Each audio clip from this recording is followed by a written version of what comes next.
Bonjour à tous, bienvenue sur la chaîne, comme d'habitude, des bons plans d'apport. Aujourd'hui, un très bon article.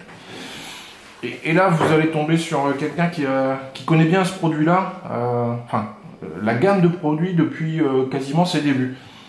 Aujourd'hui, je vous présente le Xiaomi Pad 6, Mi Pad 6, la dernière tablette de chez Xiaomi.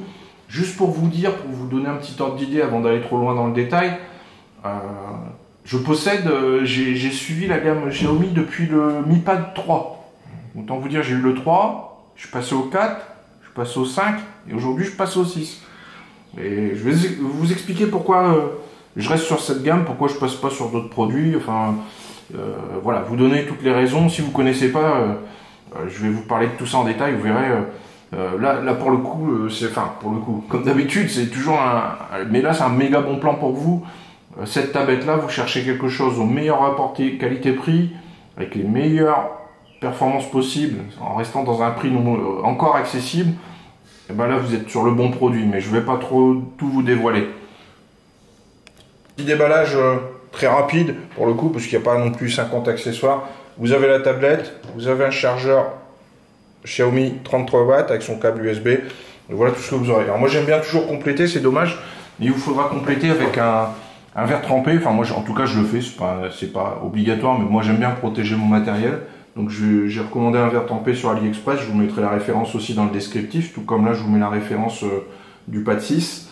Et puis également j'aime bien mettre une petite coque, ça fait que je tiens un peu mieux en main, et puis voilà, je me dis que si un jour ça chute, peut-être que ça absorbera un petit peu les chocs, et voilà, j'essaye de sécuriser, j'aime bien garder mon matériel dans un très bon état, voilà.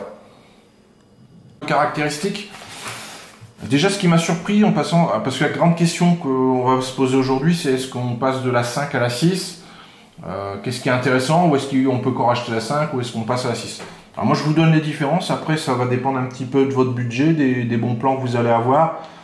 Je dirais, pour ma part, je pense qu'il vaut mieux opter pour le 6 pour être un peu plus tranquille. Voilà, c'est mon point de vue. Même si on peut gratter un petit peu d'euros sur la 5, voilà, je préfère partir sur une 6 pour être un peu plus tranquille. Alors, je vous donne les différences. Déjà, ce qui m'a paru flagrant, c'est le poids. Je les ai pesés pour avoir le poids exact avec une balance de cuisine. Comme ça, j'ai le poids au gramme près. D'ailleurs, c'est marrant, sur des sites, on ne retrouve pas les mêmes poids. La 5, elle fait 546 grammes. Elle est un petit peu lourde, la 5. Et la 6, elle fait que 476 grammes. Et là, tout de suite, je m'en étais douté. Quand j'ai pris en main, j'ai dit, tiens, c'est un peu plus léger, c'est plus maniable. Et ça, c'est grâce à la coque en alu sur l'arrière. Et ça, merci Xiaomi, parce que c'est pas négligeable. 546 grammes, c'est un petit peu beaucoup pour une tablette dans la main. Quand vous êtes dans le canapé le soir, tout ça, c'est un petit peu lourd dans la main. L'autre me paraît déjà beaucoup plus légère, et merci beaucoup parce que ça se ressent. Autre différence, le processeur, forcément, à chaque évolution de la gamme, je vous ai dit, moi je suis parti de la 3, j'en suis à la 6. On passe de la 5 d'un Snapdragon 860 à 870, ce qui veut dire que le score en tout, si vous connaissez, c'est un benchmark.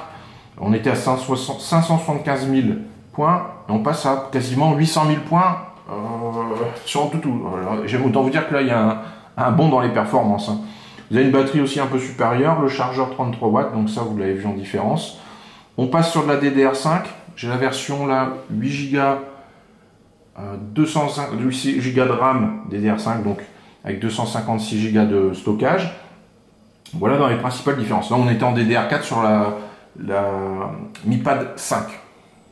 Comme toujours chez Xiaomi, sur les Mi Pad, vous avez toujours un très bel écran. C'est pas de la l'AMOLED, ça sera peut-être à un moment une évolution qui viendra, mais en tout cas les écrans sont très beaux, c'est des IPS, ils sont super beaux. Et si je compare les deux, là je suis dans une pièce très claire avec du soleil, et vous voyez qu'on voit quand même bien. Alors il y a un petit reflet, mais à l'œil, j'ai déjà moins de reflets que vous sur la vidéo. Et en temps normal, il y a des téléphones où j'ai un peu de mal dans cette pièce-là. Et là, je vous mets la 5 qui est juste ici. Voilà, alors je trouve les couleurs un petit peu moins... voilà, je vais vous les mettre comme ça. Un petit peu plus neutre, on va dire, les couleurs un petit peu plus précises. Un peu plus réalistes, en fait, les couleurs sur la 6. Alors que sur la 5, les couleurs sont peut-être un petit peu forcées. Alors, je sais pas, j'ai pas les termes... je suis pas photographe ou genre de métier, mais à l'œil en tout cas, même si la 5, l'écran est beau, mais les couleurs sont un petit peu plus franches. Là, vous avez des couleurs plus neutres, plus proches à mon avis de ce qu'on attend d'une tablette. Après, en termes de luminosité, à l'œil c'est pareil, j'ai l'impression que du coup la 5 est légèrement plus lumineuse, mais après c'est peut-être juste un ressenti. Mais en tout cas, sur la 6, l'image est belle. L'image est belle et claire, il y a un beau contraste. Je vous dis, là je suis dans une pièce très éclairée, il y a beaucoup de téléphones ou d'appareils où j'ai un problème pour vous filmer. Et là c'est pas le cas, enfin, les deux, la 5 et la 6 là-dessus, ils ont des très beaux écrans, le 5 un petit peu plus, voilà, un petit peu, les couleurs un peu moins naturelles on dira. Ouais, je vous fais voir l'arrière, la 6,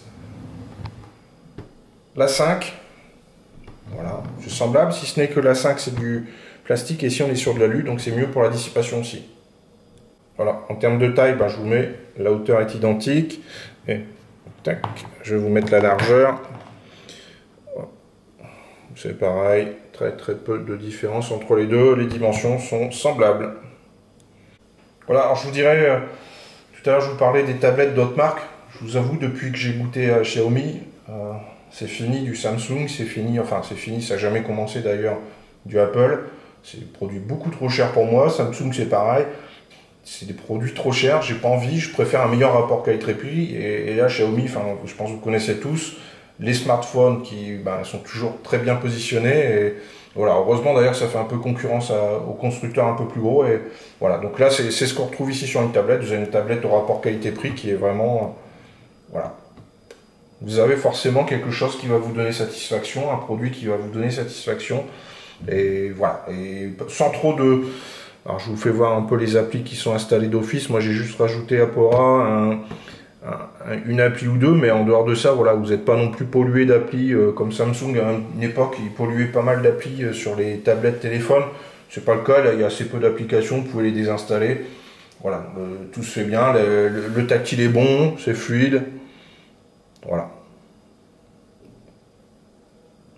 Arrive sur la fin du test, vous l'aurez compris, pour moi c'est encore un excellent produit de chez Xiaomi, la Mi Pad 6, voilà, qui est toujours un cran au-dessus. De toute façon ils sont malins, chez Xiaomi ils font forcément des produits, à chaque fois on a la gamme du dessus qui est différente de la gamme précédente, qui apporte toujours son lot d'amélioration. Même si franchement déjà la 5 tourne bien, mais vous avez la 6, vous avez encore quelque chose d'un petit peu plus sympa, voilà, c'est le but. Après, en taille d'écran, on est à 11 pouces. Voilà, moi je vous suis une petite nostalgie. Alors, je sais plus si c'était la 3 ou la 4 il y avait une version 7 pouces. Et je vous avoue que j'aimais bien ça. Maintenant, bon, ça ne se trouve plus vraiment et on est passé sur du 11 pouces un peu partout. Mais bon, c'est un petit regret que j'ai. Peut-être un jour ils sortiront une série spéciale en deux versions, une 7 pouces, 7 ou 8 pouces. Et puis une 11 pouces, ça serait sympa, ça, de la part de Xiaomi. Et puis pourquoi pas, allez, la Mi Pad 7, pourquoi pas un jour l'AMOLED. Et puis là, bon, avec un prix contenu, ce sera sûrement le plus difficile, parce que là, les prix grimpent au fur et à mesure quand même, parce que de la Mi Pad 3 à la 6, on a des tarifs quand même qui évoluent, même si on est toujours très bien positionné.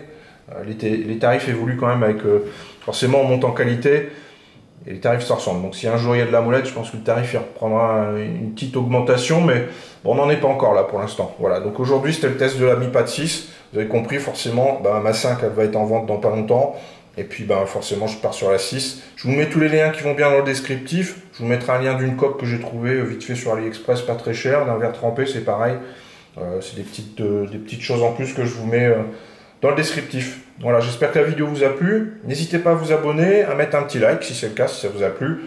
Et puis laissez un petit commentaire si vous avez des questions, j'y réponds avec un grand plaisir. Et je vous dis à bientôt sur la chaîne. Ciao, ciao!